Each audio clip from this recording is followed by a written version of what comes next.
Ladies मैंने माइबी मैंने आसुनी शिव मंदिर को आसनी 4 दिन जाक धर पूजा कर लेडीज मैंने से मैंने 4 दिन पूजा करेंगे पुरुष पूजा करेंगे संज राति 9 खाई दिखती कहीं आउ राति से खाइबे 4 दिन जाक आज्ञा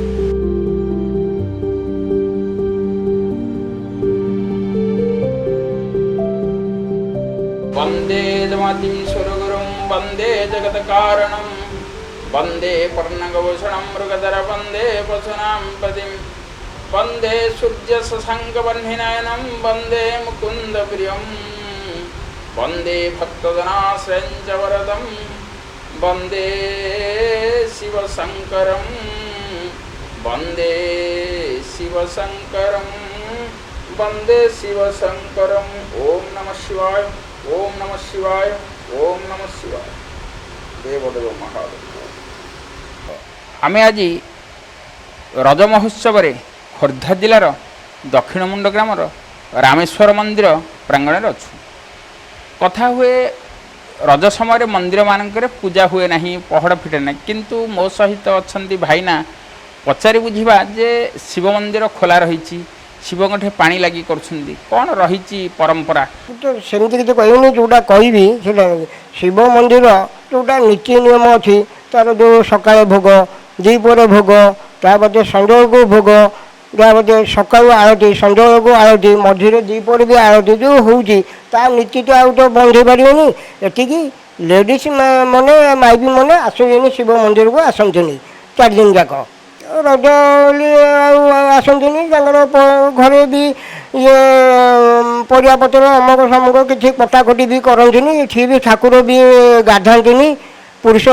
गाधाती महिला मैंने करती लक्ष्य जोटा जोटा नीति अच्छी नियम अच्छी जोटा धर्म अच्छी से मानिया कथा उचित ये पुरुष मैंने आसती पुरुष मैंने ये कहते घर जो ठाकुर अच्छा किए धर पूजा कर लेडीज मैंने से मैंने 4 दिन पूजा करेंगे पुरुष पूजा करेंगे नाई ठाकुर सका आमर खिचड़ी टे हम तापते दीपर हम तार पिठाखीरी हम पिठाखीरी हो सारापर अन्न डालमा जो पूजक रोचे से रोषे करके खाऊँगी भोग हो संजय को दही पखाड़ भोग हो संजय को आरती होमती हो संक्रांति दिन राति रोषे पतर हो पूजा अर्चना हो बंदेला आसु 9टा 9:30 हो राति रज जो मैंने लेडीज करुँच कौन सी बार झील मन कर प्रकृत उचित अच्छी संजय से 5टा 5:30 भितर संज राति 9 खाई दिखती कहीं आउ राति से खाइबे 4 दिन जाक आज्ञा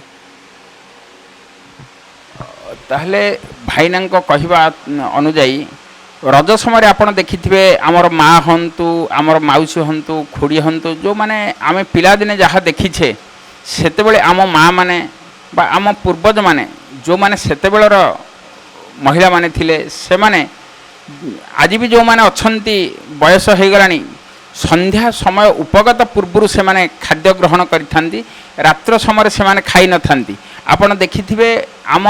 गोटे धर्म महिमा धर्म अच्छी से कौन सी जो माने महिमा दीक्षित नहीं था से माने रात्र भोजन करन थांती एवं आपण देखिए रात्रि जदि आप भोजन करेंगे ना ताले आपण देह सुस्थ रही था। तेणु आमर जो पूर्वज मुनि ऋषि माने थिले महिला मानक एमिति सिस्टम करथिले बा महिला माने रजस्वला समय किपरि भावे सूर्य अस्त पूर्व खाद्य ग्रहण करेंगे रात्र कौन सी भोजन करेंगे ना। तेणु जहाँ आम परंपरा रही सूर्य उदय पर से माने स्नान शौच सारी खाद्य ग्रहण करिथांती एवं दिन भितर जहाँ खाद्य ग्रहण करेंगे रात्र से माने करन थांती। ताहले यही परंपरा को आज मध्य ओडिशार कोण अनुकोण ग्राम यह मध्य आज भी उज्जीवित रही। माँ माने महिला माने एवं तांकर झील मानू से माने सेई बाटरे जीवापाई एबे भी ओडिशार विभिन्न कोण अनुकोण सेई पथ देई सेई रजर जो महान परंपरा को एबे भी उज्जीवित रखिछन। ताहले कथा होउछि भाईनांक कथा अनुजाई जे जो रज 4 दिन कौन सी महिला माने मंदिर आसती ना जहाँ पूर्व प्रचलित पूर्व परंपरा रही। कारण सेतेबेले जुगरू महिला माने रज समय ଯାହା କଥିତ ଅଛି ରଜସ୍ୱଳା ହୋଇଥାନ୍ତି ମା ପୃଥିବୀ ମାତା ଧରିତ୍ରୀ ମା ରଜସ୍ୱଳା ହୋଇଥାନ୍ତି ବା ଲକ୍ଷ୍ମୀ ସ୍ନାନ ହେଲା ପରେ ନାରୀମାନେ ପୁନର୍ବାର ରୋଷେଇଶାଳକୁ ଯାଆନ୍ତି। ଯେତେବେଳେ ଆପଣ ଜାଣିଥିବେ ମହିଳାମାନେ ମାସିକ ଧର୍ମ ପାଳନ କରନ୍ତି ସେତେବେଳେ କୌଣସି ପୁରୁଷକୁ ଚାହାନ୍ତି ନାହିଁ, ପୁରୁଷକୁ ଛୁଅନ୍ତି ନାହିଁ ବା ଘରେ କୌଣସି ରୋଷେଇ କାର୍ଯ୍ୟରେ ନିୟୋଜିତ ହୋଇନଥାନ୍ତି। ତେଣୁ ଯେହେତୁ ଆଧୁନିକ ଯୁଗ ଆସିଯାଇଛି ତଥାପି ମଧ୍ୟ ଏବେ ବି ମା' ମାନେ ହୁଅନ୍ତୁ ବା ପୁରୁଷ ଲୋକମାନେ ଏବେ ବି ଉଜ୍ଜୀବିତ ରଖିଛନ୍ତି ଆମ ଓଡ଼ିଶା ପରମ୍ପରା। ଭାରତରେ ମଧ୍ୟ ଏହା ପ୍ରଚଳିତ, କିନ୍ତୁ ବିଶେଷ କରି ଆମ ଓଡ଼ିଶାରେ ରଜ ପର୍ବ ଏକ ମହାନ ପର୍ବ, ଯେଉଁ ପର୍ବରେ ମହିଳାମାନଙ୍କୁ ଘର କାର୍ଯ୍ୟରେ ନିୟୋଜିତ କରାଯାଇନଥାଏ ଏବଂ ମନ୍ଦିରକୁ ବାରଣ କରାଯାଇଥାଏ। ଆପଣ ଦେଖିବେ ଦଶହରା ସମୟରେ କୌଣସି ମନ୍ଦିରମାନେ ଯେତେବେଳେ ଷୋଳ ପୂଜା ହୋଇଥାଏ, ନବଦିନାତ୍ମକ ପୂଜା ହୋଇଥାଏ, ସେତେବେଳେ ମନ୍ଦିରମାନଙ୍କରେ ଦେବୀ ମନ୍ଦିରକୁ ମଧ୍ୟ ନିଷେଧ କରାଯାଇଥାଏ ମହିଳାମାନଙ୍କୁ। ସେହିପରି ରଜ ସମୟରେ କୌଣସି ବାରଣ ରହିଛି, କୌଣସି ଲେଡ଼ିଜ୍ ମାନେ ମନ୍ଦିରକୁ ଆସିପାରିବେନି, ଘରେ ଯେଉଁ ଠାକୁର ଅଛି ତାକୁ ମଧ୍ୟ ପୂଜା କରିପାରିବେ ନାହିଁ ଏବଂ କୌଣସି ପନିପରିବା ମଧ୍ୟ କାଟନ୍ତି ନାହିଁ। ତେଣୁ ଏହି ସମୟରେ ସେମାନଙ୍କୁ ଅଳତା ଲଗାଇ ବାହାରେ ସାଜସଜ୍ଜା ହୋଇ କିପରି ଭାବେ ରଜ ପାଳନ କରିବେ, ପିଠାପଣା କରିବେ, ଏହି ହେଲା ତାଙ୍କର ଧର୍ମ। ପୁରୁଷମାନଙ୍କୁ ଏହି ସମୟରେ ରୋଷେଇ କରିବା ଏବଂ ମହିଳାମାନଙ୍କୁ ରୋଷେଇରୁ କ୍ଷାନ୍ତ ଦେବା ପାଇଁ, ପୂଜା କାର୍ଯ୍ୟରୁ କ୍ଷାନ୍ତ ଦେବା ପାଇଁ ଯାହା ଆମ ପୂର୍ବପୁରୁଷମାନେ କରିଥିଲେ ତାହା ଏବେ ବି ଆମ ଘରେ ଆମ ପରମ୍ପରାରେ ଉଜ୍ଜୀବିତ ରହିଛି। ତାହେଲେ